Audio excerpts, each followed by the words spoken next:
Ladies and gentlemen, hey, hi, how you doing? Welcome back to the channel.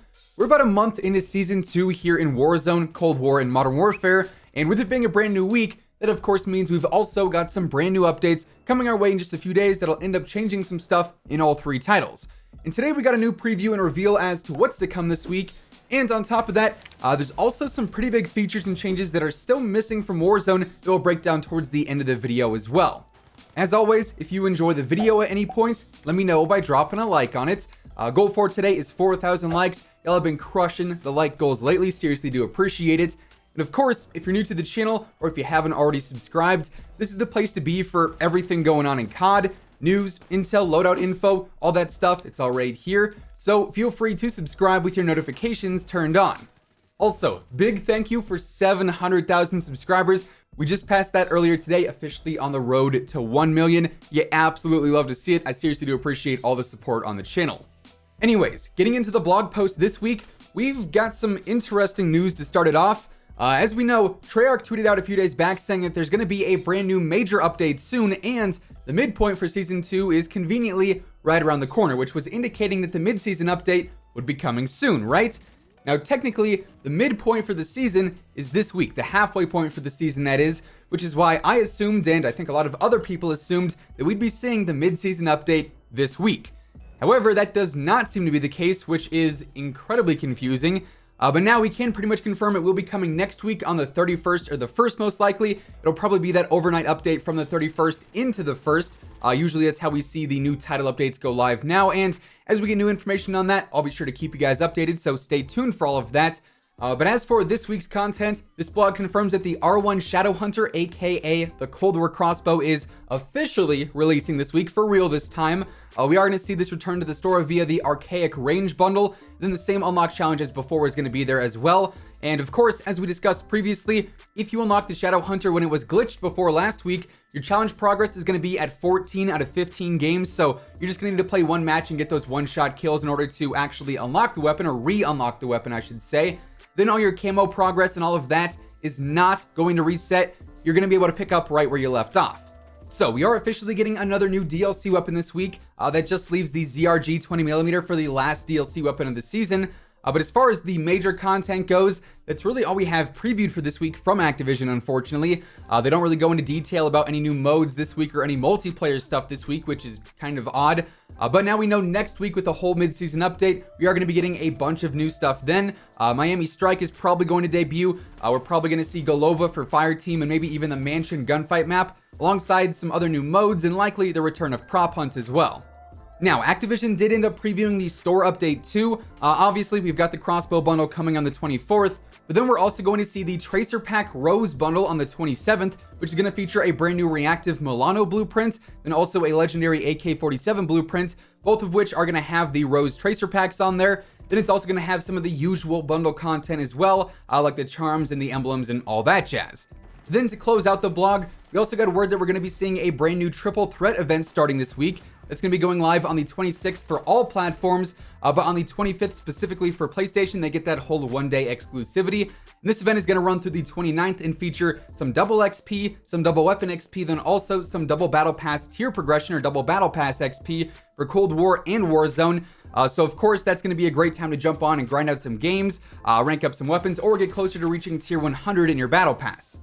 Now, even though this week's blog doesn't reveal anything about Warzone, there's a few things we can expect come Thursday for the update this week, including, obviously, a brand new playlist update. That's sort of a given. Hopefully, we get like a new stimulus mode. That would be ideal, in my own opinion. We haven't seen one of those in a hot minute, and those are by far my favorite LTMs of all the ones that we've seen. So hopefully, we get a new cool LTM for this week. But we should also see a brand new update to the Zombies Outbreak going off of the previous few weeks. Of course, every week we've seen the zombies shift to a brand new location. First it was the shipwreck, then it was the prison, and then it was the hospital, thanks to presumably all the infected patients that went there and then sort of spread it from that point. And continuing that trend, we should see them relocate yet again this week. However, based off of the hospital jump from, of course, prison and shipwreck, we're not really sure where they're going to go next. If it's going to be another jump to a random point on the map, or it could just be somewhere close, like downtown, could be the Promenade, it could be Superstore. We're going to have to wait and see. But also, while on the topic of the zombies, this entire time the outbreak has been at a constant 5%. We haven't seen that number rise at all, but we can assume that that's going to go up once more than one location at a time is actually infected. So if hospital and downtown are infected, then it'd be 10%, 15% with Superstore in there, 20% with like TV in there, so on and so forth. And I think that'll probably start to happen soon, considering the latest outbreak blog mentions that the unknown matter, aka the infection, is heavily concentrated in the hospital, and that to me sort of teases that we may not see the hospital return to normal, since that specific statement of it's heavily concentrated here now has not been mentioned in any of the other previous infection zone blogs. So yeah, just something to think about there.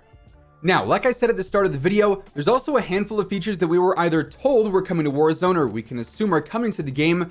But the thing is, we've known about all of them for quite some time now. Despite having multiple title updates since their initial announcements, they still haven't been implemented for some reason.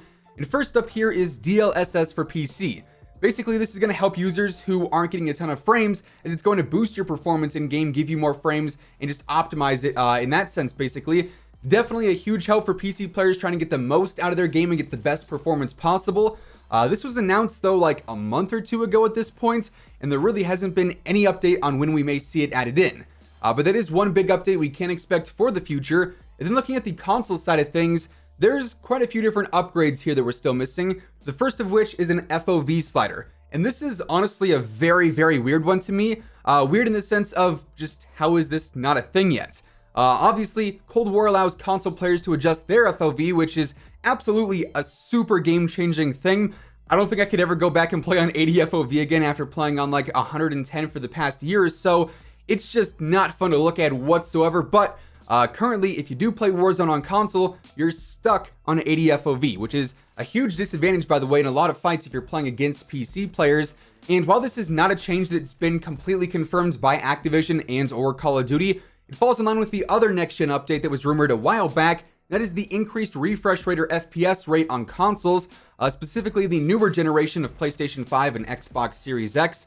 Currently though, if you do have a compatible monitor or TV, you can play in 120 Hz on Xbox Series X, but not on PlayStation 5. Again, a kind of a weird thing, and also a huge difference going from 60 FPS to 120 FPS. And it's really strange that only one of the new consoles has it, especially considering PlayStation is a partner for exclusives with Activision. But seeing as Xbox already has the option to use 120 Hz, it's definitely something that I think will come to PlayStation, and I'd hope an FOV slider would come at the same time to all console platforms.